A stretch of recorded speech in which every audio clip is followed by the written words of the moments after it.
Natural hair colour కోసం చూస్తున్నారా? అయితే Anoos henna and black expert వాడండి. నమస్తే రస్తా గారు. నమస్తే ఉషా. ఎప్పుడైతే 40s 50s వయసు వస్తూ ఉంటుంటుందో ఆడవాళ్ళ విషయానికి వస్తే వాళ్ళ వైపు ఫస్ట్ మనం మాట్లాడితే తెలుసో తెలియకో కొన్ని సందర్భాల్లో ట్రాక్ తప్పుతూ ఉంటుంటారు. వాళ్ళకంటే చిన్న వయసు ఉన్న అబ్బాయిలు ఎవరైతే ఉంటుంటారో వాళ్ళకి అట్రాక్ట్ అవ్వడం జరుగుతూ ఉంటుంది. అది అటు సైడ్ నుంచి కనెక్షన్ వచ్చిందా లేదా వీళ్ళంతటా వీళ్ళే ఇంట్రెస్ట్ చూపించారనే విషయాలు పక్కన పెడితే తెలియకుండానే ఒక రిలేషన్ అనేది ఏర్పడుతూ ఉంటుంది. దానివల్ల సమాజంలో కావచ్చు, హస్బెండ్ దగ్గర కావచ్చు, పిల్లల దగ్గర కావచ్చు, భరించలేనంత ఇంపాక్ట్ని చూసి చాలామంది ఆడవాళ్ళు సూసైడ్స్కి వెళ్ళిన సందర్భాలు ఉన్నాయి, రిగ్రెట్ ఫీల్ అయిన సందర్భాలు ఉన్నాయి, కొంతమంది డిప్రెషన్లో ఉన్న సందర్భాలు ఉన్నాయి. అసలు అలా వెళ్ళడానికి గల కారణాలు ఏంటి, వెళ్ళినప్పుడు వచ్చే కాన్సిక్వెన్సెస్ ఏంటి, అందులో ఉన్న వాళ్ళ పరిస్థితి అసలు ఏ విధంగా ఉంటుంది, దీని గురించి మనం ఏం మాట్లాడచ్చు? బేసికల్గా ఇది నాకు తెలిసి మనం చాలా వీడియోస్ చేస్తూ ఉంటాం, ఎందుకు ఈ మధ్య ఇలాగా ఎఫ్ఐఆర్స్ అవుతున్నాయనో లేకపోతే రకరకాలుగా. బట్ మీరు అన్నట్టు ఇది సమాజంలో నాకు తెలిసి కొంచెం పెద్ద సమస్య కావచ్చు. ఎందుకంటే నాకు రీసెంట్గా ఒక కేసు రావడం జరిగింది. ఒక అమ్మాయి మెసేజ్ పెట్టింది, పెట్టి ఇన్స్టాలో అండ్ అప్రోచ్ అయ్యారు. ఏమనంటే తన వయసు 40+, నాకు మా కాలనీలో ఉన్న అబ్బాయితో ఎవరైతే యంగర్ దాన్ మీ నాకు ఇలా చూస్తూ ఉండేవాళ్ళం, కనిపిస్తూ ఉండేవాడు. రాను నాకు నా నెంబర్ ఎలాగో సంపాదించేసి మెసేజ్ పెట్టడం స్టార్ట్ చేశాడు. మెసేజ్ పెడితే నేను చాలా రోజులు ఇగ్నోర్ చేశాను. ఇక ఆ మెసేజెస్ కొన్ని ఎలా పెడతారు పిల్లల ఇప్పుడు జనరేషన్, అట్లా పెట్టేవరకు కొంచెం నాకు తెలుసు నేను అట్రాక్ట్ కావద్దు అని సెల్ఫ్ కంట్రోల్ చేస్తూ కూడా నాకు తెలియకుండా నేను ఒకరోజు రెస్పాండ్ చేయటం జరిగింది. ఆ చేసిన తర్వాత నేను దాంట్లో నుంచి బయటికి రాలేకపోతున్నాను. నాకు అనిపిస్తోంది అది చెడ్డది అని, నాకు చెడు అని తెలుస్తుంది, నాకు భయం వేస్తోంది, నాకు ఎన్నో జరుగుతున్నాయి, కానీ నాకు మంచిగా కూడా అనిపిస్తోంది, ఐమ్ ఫీలింగ్ గుడ్. సో దీన్ని నేను ఎలా అన్నట్టు అది ప్రాబ్లం అన్నట్టు. సో సింపుల్ అండి, అసలు మీరు సింపుల్ అని నేను అన్న వర్డ్ ఇంత సింపుల్గా అయిపోద్ది అని కూడా చెప్పలేను. దిస్ ఈజ్ అనుకుంటే సింపులే. ఏదైనా ప్రపంచంలో నథింగ్ ఈజ్ ఇంపాసిబుల్ అనే వర్డ్ ఉత్తగా రాలే. అది ఇంత సింపుల్గా అనేస్తాం, నథింగ్ ఈజ్ ఇంపాసిబుల్. చెయ్యడానికి అంత కష్టం, చేస్తే అంత బాగుంటుంది. సో ఇలా రిజల్ట్ ఓరియంటెడ్ అన్నప్పుడు ఎప్పుడు కానీ చాలా క్లిష్టమైనవి ఉంటాయి. సో మన బాడీకి మన మనస్సుకు చూడ్డానికి చాలా అందంగా ఉన్న ఫుడ్, అంటే చాలా స్మెల్ వచ్చే ఫుడ్, చూడ్డానికి బాగున్న ఫుడ్ తింటే మంచిదా? డ్యామేజ్ కదా, హెల్త్ డ్యామేజ్, అవునా? అలాగే ఇలా మనకు మనస్సుకు మంచిగా అనిపిస్తాయి, మానవ సహజానికి పెద్ద నువ్వేంటో నేను ఏంటి చెయ్యరాని ఘోరం చేసేసానా, నేను ఉరేసుకోవాలా, నేను చచ్చిపోవాలి, నాకు ఈ ఆలోచన వచ్చింది, నేను మంచిదాన్ని కాదు, అంత రియాక్ట్ అవ్వాల్సింది కూడా లేదు. ఎందుకంటే మానవ సహజం. ఎందుకు అంటే ఆ ఫస్ట్ అసలు అట్రాక్ట్ అవ్వడానికి అట్నుంచి మనము ఆ మాత్రం రెస్పాన్స్ కనడానికి మళ్ళీ అగైన్ కమింగ్ టు ద ప్రకృతికి ఏంటిదంటే ఆడవాళ్ళు మగవాళ్ళకు ఆకర్షితులు అవ్వడం, మగవాళ్ళు ఆడవాళ్ళకు ఆకర్షితులు అవ్వడం అనేది ఇట్స్ ఎ ఫినామినా కంపల్సరీ. అయితే మంచి చెడు లేకుండా, వావి వరుస లేకుండా, ఏజ్ లేకుండా ఇదే అవ్వడము ఖచ్చితంగా తప్పు. అయితే పెళ్లి కాని వాళ్ళు, ఏజ్ తక్కువ ఉన్న వాళ్ళతోటి ఎఫ్ఐఆర్ పెట్టుకొని వాళ్ళు పెళ్లిళ్ళు చేసుకోవటం అది అసలు డిఫరెంట్ స్టోరీ. మనం దాని గురించి ఈరోజు మాట్లాడము. ఎందుకంటే దానికి కొన్ని ఎగ్జాంపుల్స్ చెప్తారు మన వాళ్ళు. ఏజ్ అయితే ఏంటి, రాముడు సీత చేసుకోలేదా, ఇలా కొన్ని సెలబ్రిటీస్ కూడా చేసుకోలేదా అంటున్నారు కాబట్టి మనం దాన్ని టచ్ చేయట్లేదు. Coming to the point, when you are already in a relationship, married relationship ఉన్నారు, ఆవిడ చెప్పిన ఆవిడకి 3 పిల్లలు కూడా ఉన్నారు, అమ్మాయిలు. So it is a terrible pain. ఎందుకంటే అమ్మాయిలు ఉన్నారు, అబ్బాయిలైనా ఎవరైనా టెరిబులే. సో బేసికల్గా ఎందుకు అట్రాక్ట్ అవుతారంటే ఉషా, జనరల్గా ఎనర్జీ ఎట్లుంటుంది యంగ్లో ఉన్నప్పుడు, మనది ఒకసారి ఊహించుకోండి. ఒక ఏజ్ పరిమితి చెందుతున్నప్పుడు రకరకాల ఇంట్లో సమస్యల వల్ల మనది డౌన్ అయ్యి ఉంటుంది. ఆ టైంకి కరెక్ట్గా ఒక యంగర్ జనరేషన్ అబ్బాయిలు గనక కాంటాక్ట్లోకి వచ్చి వీళ్ళు దాని వైపు మొగ్గు చూపించడానికి ఎందుకు రీజన్స్ అని అంటే కనుక ల్యాక్ ఆఫ్ అంటే ఎనర్జీ ఉంటుంది వాళ్ళలో.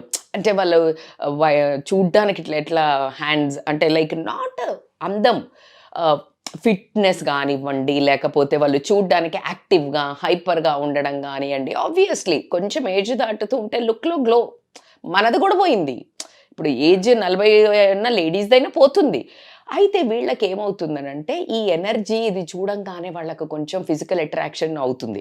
ఫిజికల్ అట్రాక్షన్ కానివ్వండి, మాటలతో కానీ, చలాకితనం కానివ్వండి, వాళ్ళ లైఫ్లో ఏదైతే అది డ్రాప్ అవుతుంటుందో దాన్ని చూసి అట్రాక్ట్ అవ్వడం జరుగుతుంది. ఏదైనా మనకు లేనిది చూసి మనం కొన్నిసార్లు అట్రాక్ట్ అవుతాం కదా, అది మనిషి రూపంలో జరగడం జరుగుతుంది.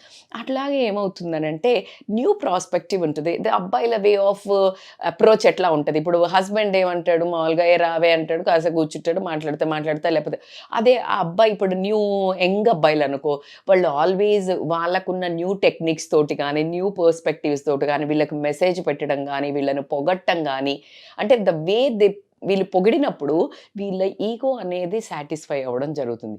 ఇక్కడ ఏమవుతుంది, అది వీళ్ళు పెళ్ళైన కొత్తలో వీళ్ళకి కూడా అది చిన్న చవి చూస్తారు. సరే, కొంతమందికి నెల రోజులు ఉంటుంది, కొంతమందికి పెళ్ళికి ముందు ప్రీ మ్యారేజ్ ఉంటుంది, లవ్లో ఉన్న వాళ్ళకు ఉంటుంది, పోస్ట్ మ్యారేజ్ టకాన్ కొంతమందికి డ్రాప్ అవుతుంది, కొన్ని రోజులు 1-2 years అట్లాగే పొగుడుతుంటారు హస్బెండ్స్.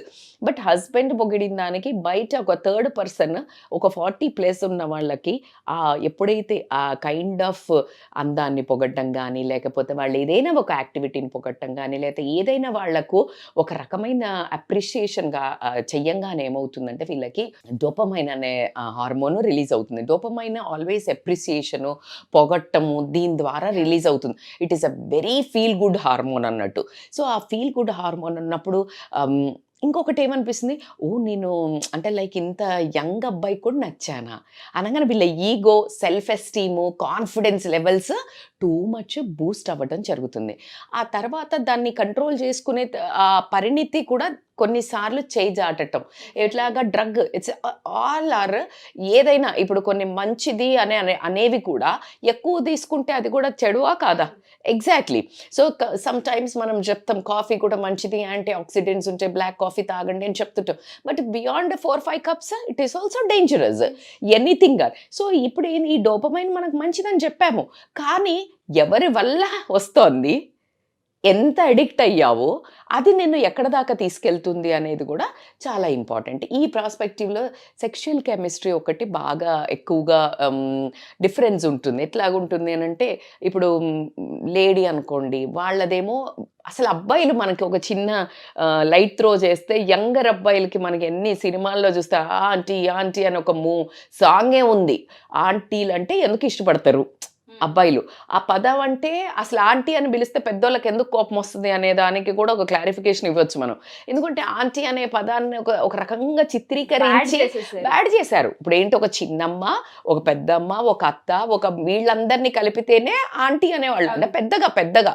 కానీ ఇప్పుడు ఎందుకు మాట వరుసకి చెప్పంటే, ఇప్పుడు మా అమ్మలైనా ఎప్పుడైనా పెద్దనాన్న అమ్మమ్మ పిలిచినా సరే, కానీ ఆంటీ పిలిస్తే ఎలర్జీ వస్తుంది అనే రేంజ్కి అయితే ఆ పదాన్ని అయితే తీసుకొచ్చారు ఉషా. నేనైతే ఒప్పుకుంటాను, అంటే నా పర్స్పెక్టివ్ కూడా చెప్తున్నాను.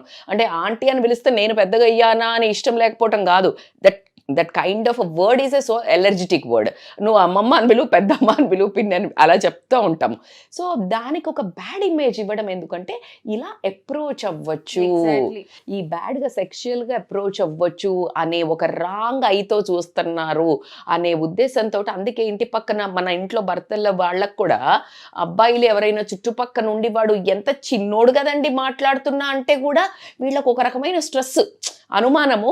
యంగర్ అంటే చాలా చిన్న పిల్లలతో, చిన్నోళ్లతో మాట్లాడినా నమ్మలేని పరిస్థితికి సమాజం రావటం జరిగింది, మనం ఒప్పుకోకపోయినా.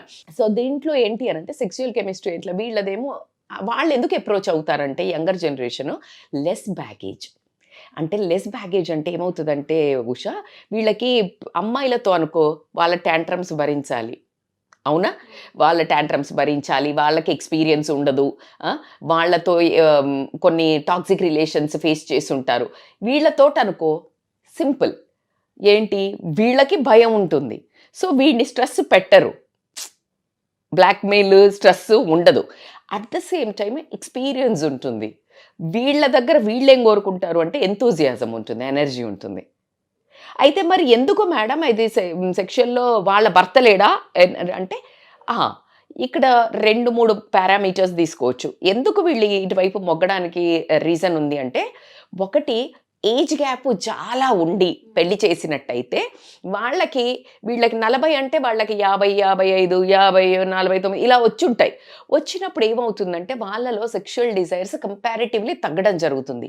వీళ్ళకి ఈ టైంలో అంటే 38, 35 నుంచి 45, 50 వరకు 45 వరకు కొంచెం కంపారిటివ్లీ అమ్మాయిలకి పెరగడం జరుగుతుంది.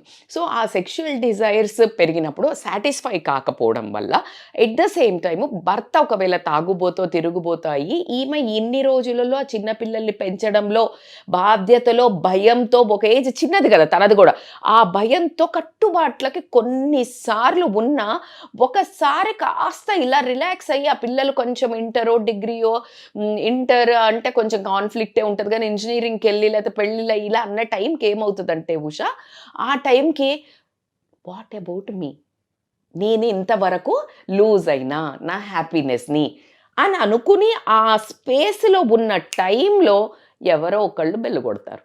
జీవితాలు అక్కడే నాశనం అవుతూ ఉంటుంటాయి. ఎగ్జాక్ట్గా చెప్పారు. అది ఎట్లా అంటే దీన్నే అంటారు కరెక్ట్ టైంలో వీళ్ళకి ఆకలి వేసినప్పుడు పచ్చడన్నం పెట్టినా ఏదో అన్నట్టు ఉంటుంది కదా, కళ్ళకద్దుకొని వాడెంత దరిద్రుడు తెలీదు, వాడెంత వెదవో తెలీదు. సో కానీ వీళ్ళకి ఏమవుతుందంటే ఆ ఒక ల్యాక్ ఆఫ్, ఆ తర్వాత భర్త అప్పటి వరకు చాలా తొక్కి పెట్టి ఉండడం కానీ, ఏనాడు ఒక అందాన్ని కానీ, తను చేసిన పనిని కానీ, వంటను కానీ, పిల్లల పెంపకాన్ని కానీ ఏ దాన్ని అప్లాడ్ చేయకపోవడము, కాస్త దగ్గరికి తీసుకోవడము.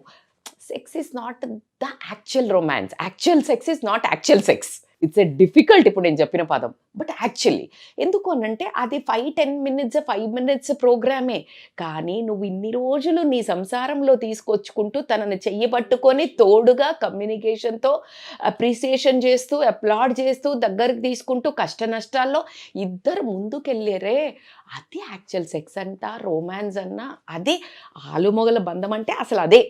కానీ మనం దేనికంటే ఓకే నువ్వు నాతో ఈరోజు పడుకోలేదు కదా, నువ్వు కొట్లాట, వాట్ ద నాన్ సెన్స్ యార్, అది కాదు కదా అసలు. అక్కడే అసలు ఇంకా పడిపోతున్నారు. ఒకళ్ళ కళ్ళల్లో ఒకళ్ళు పడిపోయేది ఏంటంటే దానికోసమేనా అని ఇక్కడ నుంచి మొదలవుతూ ఉంటుంది. సో అట్లా ఈ సెక్షువల్ కెమిస్ట్రీ మీదేమో ఎక్స్పీరియన్స్, వాడిదేమో ఎనర్జీ, అట్లా ఒక మ్యాచ్ అవ్వడం జరుగుతుందా.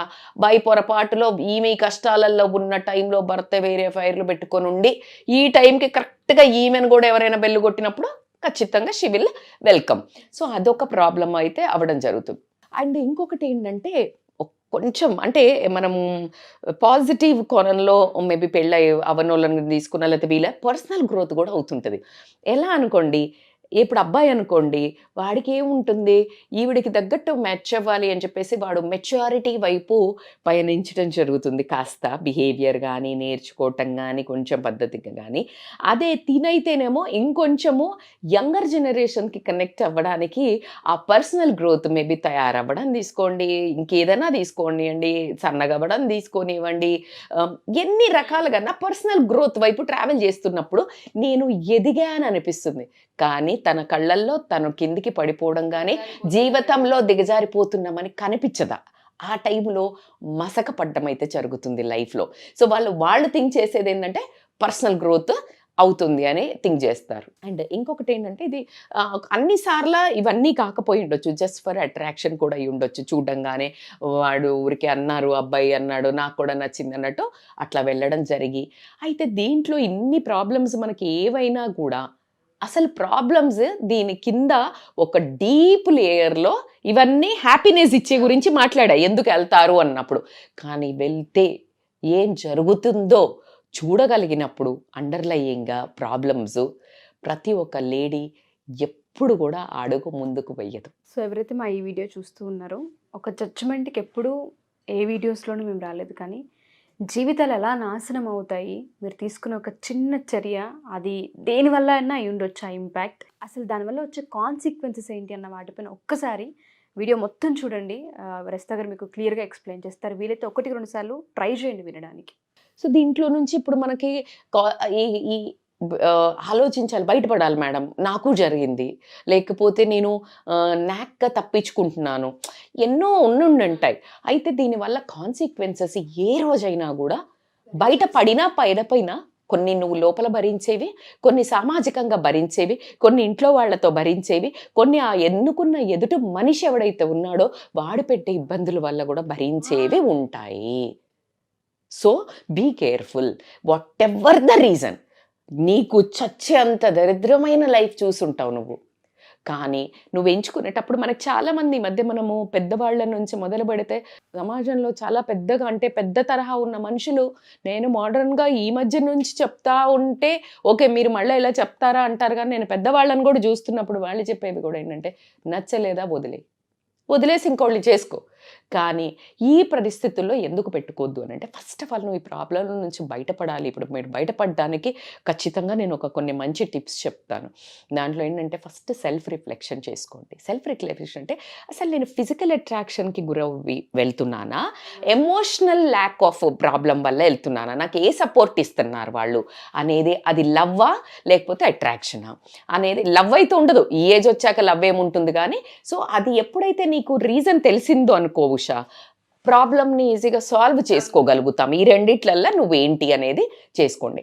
ఆ తర్వాత ఏంటి అని అంటే ఎప్పుడైతే నీకు సెల్ఫ్ రిఫ్లెక్షన్ అయిందో దాని తర్వాత నీకు ఖచ్చితంగా ఒక ఆలోచన వస్తుంది, అంటే నేను చేసేది కరెక్టా కాదా, ఏ బౌండరీస్ సెట్ చేసుకోవాలి. అయితే బౌండరీస్ ఎట్లా అంటే ఈ ఫీలింగ్స్ ఏదైతే యంగర్ జనరేషన్కి ఎవరైతే యంగ్గా ఉన్న అబ్బాయిలో లేకపోతే యంగ్గా ఉన్న వాళ్లకు అట్రాక్ట్ అవ్వడం జరుగుతుందో, జెంట్స్ని కూడా తీసుకోండి అబ్బా. నేను ఇక్కడ ఎందుకు అంటే that problems lies with every one. కొంతమంది పిల్లల ఏజ్ ఉన్న అమ్మాయిలతో కూడా రొమాన్స్ చేస్తుంటారు అబ్బాయిలు. దానికి కొంచెం మన సమాజంలో దీన్ని చూసినంత వికృతంగా చూడరు, అదేంటో మరి తెలియదు. కానీ సో ఏ సిచ్యుయేషన్లో నీ మనసు అదుపు తప్పుతుంది, నీ పని అంటే చర్య నువ్వు యాక్ట్ ఏ సిచ్యుయేషన్లో ఎక్కువ బయటకేస్తున్నావు. లెట్ అస్ ఎస్యూమ్ నువ్వు ఒక్కదాని ఉన్నప్పుడు అలాంటి ఆలోచనలు వస్తున్నాయా, నువ్వు ఎవరైతే యంగర్ జనరేషన్ ఉన్నప్పుడు ఆలోచనలు వస్తున్నాయా, వాళ్ళు ఉన్నప్పుడు వస్తున్నాయా, లేదు నువ్వు ఒంటరిగా ఉన్నప్పుడే వస్తున్నాయా, 2 డిఫరెంట్ పారామీటర్స్. సో అట్లా కానీ నువ్వు ఎప్పుడైతే సెట్ అప్పుడు తెలిసింది నీకు ఇలా వస్తుంది, లేదు నేను ఒక మొబైల్లో అలాంటి మూవీస్ చూసినప్పుడు వస్తుంది, లేదు కొంత సెలబ్రిటీస్ ఇలా చేశారు వాళ్ళది తలుచుకున్నప్పుడు వాళ్ళు చేశారు కదా తప్పేంటి అని వస్తుంది. సో ఇలాంటి ఉన్నప్పుడు నువ్వు యూ ట్రై టు బౌండరీ ఆ సిచ్యుయేషన్లోకి వెళ్ళకుండా, ఆ పర్సన్లోకి వెళ్ళకుండా, ఆ పర్సన్ ఎవరైతే ఆ పర్సన్ని చూస్తూ వస్తుంది లేకపోతే, సో అవాయిడ్ చేయటం బెటర్. సో బౌండరీస్ గీసుకోండి. సో ఈ బౌండరీస్ గీసుకొని మరి కూర్చుంటే కుదరదు కదా, దానికోసం నువ్వు you need to be busy. ఎప్పుడు కానీ ఏ దాంట్లో అయినా నువ్వు విపరీతం మీద బిజీ అయ్యి ఇటువైపు వెళ్లకుండా ఉండే అటువంటి వాటిలో వెళ్ళాలి. మరి అవేంటి మేడం అని అంటే నువ్వు ఇలాంటి ఇప్పుడు టీవీలో ఇలాంటి మళ్ళీ వైల్డ్వి హాట్స్టార్లో నెట్ఫ్లిక్స్లో ఇలాంటివి చూసావంటే అవి ఇంకా వికృతంగా చూపించి మనల్ని శబాష్ మేరా బచ్చా ముందుకెళ్ళు అని చూపించేవే ఉన్నాయి 90%. సో కాబట్టి నేనైతే దానికంటే అందులో అయినా టెడెక్స్ టాక్స్ లేదు ఏదైనా, నేనైతే స్పిరిచువల్గా చెప్తాను, the best healer is a spiritual మా. అంటే మొత్తం సన్యాసం వేసుకోమని చెప్పడం లేదు, బట్ కొంచెం ఆ పూజ చేసే విధానాన్ని మార్చటం, కొంచెం అవి చదవటం, స్పిరిచువల్ థింగ్స్ చదవటం, లేదు అని అంటారా ఆర్ఫనేజెస్కి వెళ్ళేసి పని చేయటం. ఎందుకంటే ఆర్ఫనేజెస్కి వెళ్ళినప్పుడు నీకు ఒక సెరటోనిన్ అనే ఒక హార్మోన్ రిలీజ్ అవుతుంది, అది కూడా feel good hormone. When you do that kind of things ఇట్లాంటి ఎక్స్ట్రీమ్ తప్పుల వైపు వెళ్ళే ఆస్కారము చాలా తక్కువ ఉంటుంది. సో స్పిరిచువల్ తీసుకోండి, మీరు సేవ తీసుకొనివ్వండి. ద బెస్ట్ అంటే exercise. Oh my God, exercises helps in like dopamine secrete అవుతుంది. These are a neurotransmitter hormones రా తల్లి.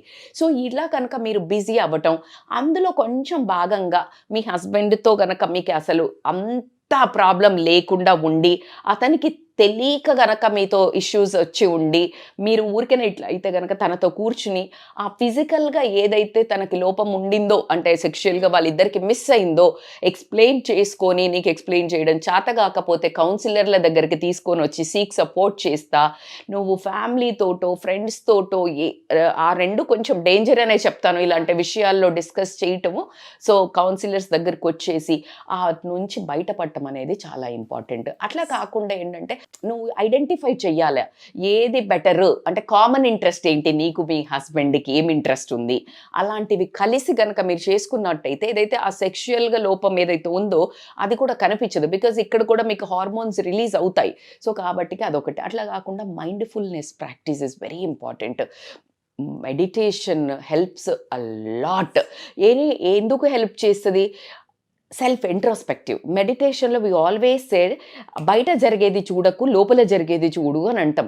చాలా వరకు తప్పులు వందల మంది టాప్ ప్రియారిటీలో ఉన్న స్పిరిచువల్ లీడర్స్ని తీసుకొనివ్వండి, సక్సెస్ఫుల్ పర్సన్ ఒకటే చెప్తారు, conscious living, conscious, live in the present, conscious ఇట్లా అంటుంటారు. ఎందుకు అంటే ఎప్పుడైతే ఇలా అంటామో మనము అలర్ట్ అయిపోతాం. అలర్ట్ అయ్యి అరే ఇది ఏనా వద్దా అడుగు అనేది ఆలోచించడం జరుగుతుంది. కాబట్టి అది ఎప్పుడు వస్తుందంటే deep meditation practice over the time of period చేస్తున్నప్పుడు ఖచ్చితంగా రావడం జరుగుతుంది. సో దాంట్లో ఇంకొకటి ఏంటంటే మీ డిజైర్స్, అంటే నేను ఏ డిజైర్ వల్ల నువ్వు అటు అట్రాక్ట్ అవుతున్నావు, నువ్వు నీకు ఫిజికల్ లోపం వలన, లేకపోతే ఇంకా అందంగా తయారయ్యి చూపిస్తే కూడా నీ హస్బెండ్ పొగడడం లేదు, నువ్వు బాగా అందంగా పర్సనాలిటీ ఫిగర్ ఉంటుంది but is unable to really attract you. So ఇలాంటివి నీ డిజైర్స్ ఏదైతే ఉన్నాయో అది నీ పార్ట్నర్ తోటి కూర్చొని అవే వాటిని ఇంకే రకంగానైనా, let us assume you participate in some other beauty contest, అక్కడ నీకు అప్లాడ్ దొరుకుతుంది. నాట్ ఓన్లీ దిస్, ఇవి దిగజార్చేవి, అవి నిన్ను పర్సనల్ గ్రోత్ వైపుకి ముందుకు తీసుకెళ్ళేవి. So you need to understand, turn your this kind of desires into your personal growth. ఒక హాబీ తీసుకోండి, చెట్లలో వెళ్ళి తిరగడం, లేదా ఏదైనా ఒక స్కిల్, భరతనాట్యం నేర్చుకోండి, నేను ఆల్రెడీ చెప్తున్నాను, లేదా ఏదైనా వెస్ట్రన్ డాన్స్ నేర్చుకోండి, లేకపోతే యోగా ఒక టీచర్ కోర్స్ చేయండి, ఏదైనా పెయింటింగ్కి వెళ్ళండి. These are all whatever I'm saying are healers. నువ్వు ఒప్పుకున్నా ఒప్పుకోకపోయినా దే ఆర్ హీలర్స్.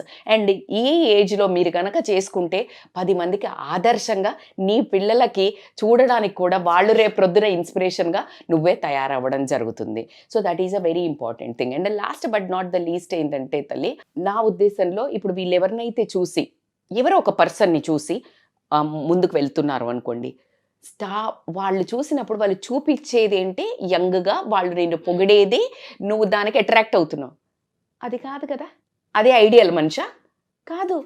నువ్వు ముందుకెళ్ళాక వాళ్ళల్లో ఉన్న కామాంధుని కానివ్వండి, వాడుకొని వదిలేసే ఒక హౌలాగాన్ని కానివ్వండి, శాడిస్ట్ కానివ్వండి, నువ్వు వెనకొద్దామంటే వదలకుండా ఉండే ఒక టాక్సిక్ ఫెలో కానివ్వండి, రేపు పొద్దున్న నిన్ను ఎకనామికల్గా బ్లాక్మెయిల్ చేసే ఒక బ్లాక్మెయిలర్ కానివ్వండి, ఇలా రకరకాలుగా కనిపించడం జరుగుతుంది. So no one is like, నువ్వు ఐడియలైజేషన్ బంద్ చేయి. ఇలాగే ఉంటుంది, రోజీ ఉంటుంది, అది ఆ రిలేషన్ ఎక్కడి దాకా వెళ్తుంది? దానికి ఒక మీనింగ్ ఉందా? లేదు. ఒకవేళ అంత బాగుంది మేడం, మేము మంచిగానే వెళ్తున్నాం, కానీ ఒక రోజు ఖచ్చితంగా అబ్బాయి పెళ్ళవుతుంది, నువ్వు తట్టుకోగలుగుతావా? నువ్వు బయటికి వస్తావా? అప్పుడు నువ్వు పెనం మీద ఉండేదాన్ని పోయి పొయ్యిలో పడటం జరుగుతుంది. సో అది అవన్నీ పక్కన పెడితే పుసుక్కున అది బయటపడింది అనుకో, నీ పిల్లల ఫ్యూచర్ ఏంటి? నీ భర్త ముందు నీ కళ్ళల్లో నువ్వేంటి? అట్లా అట్ ద సేమ్ టైం సొసైటీలో ఏంటి? ఇవన్నీ కూడా తప్పించుకున్నావు అనుకుందాం, నీ కళ్ళల్లో నువ్వేంటి? ఇదైతే తప్పించుకోలేం మనం. సో కాబట్టికే you try to mindful practice తోటి లైఫ్ని కొంచెం అంటే నీ ఓన్గానే నువ్వు ప్లాన్ చేసుకొని బయటికి రావడానికి ట్రై చేయండి. కానీ ఒక్కటి నిందలు వేసుకోకండి, ఏమని నేనేదో మొత్తము తప్పు చేసేసాను అట్లా ఏం కాదు, దట్స్ ఓకే ప్లీజ్. అట్లానే నేను ఏమీ దాన్ని ఎంకరేజ్ చేస్తలేను, but at the same time దాన్ని నిలదొక్కుని బయటకు వచ్చినప్పుడు the best individual, best women, best మదర్గా బయటికి రావటం అయితే జరుగుతుందని చెప్తాను. Thank you so much Rachita garu. So ఎవరైనా సరే మా ఈ వీడియో కనుక చూస్తుంటే, స్టూడెంట్స్ కావచ్చు, లేదంటే ఈ అట్రాక్షన్లో 40s 50s తర్వాత తెలియకుండా జరిగిన ప్రాసెసెస్ అని రిగ్రెట్ ఫీల్ అయ్యే వాళ్ళు కావచ్చు, ఎవరైనా సరే మీరు కౌన్సిలింగ్కి రావచ్చు. దయచేసి ఇప్పటికైనా ఒకసారి కళ్ళు తెరవండి. హస్బెండ్ దగ్గర, పిల్లల దగ్గర, సమాజంలో అండ్ మీ దృష్టిలో మీరు చిన్న చూపు కానీ చులకనగా కానీ ఫీల్ అవ్వాల్సిన అవసరం కానీ ఆ పరిస్థితి కానీ తెచ్చుకోవద్దు అనేదే మా ఈ కాన్సెప్ట్. అందుకే మేము ఎపిసోడ్ చేయడానికి చాలా ఆలోచించి మరి చేసాము. కౌన్సిలింగ్ కావాలి అనుకుంటే ఖచ్చితంగా రచిత గారు ఆఫ్లైన్ కావచ్చు, ఆన్లైన్ కావచ్చు, 2 విధాలుగా తీసుకునే అవకాశం ఉంది. సో అప్రోచ్ అవ్వాలనుకునే వాళ్ళు కింద స్క్రోల్ అవుతున్న కాంటాక్ట్ చేయొచ్చు. Thank you ma'am. Thank you so much. Thank you so much.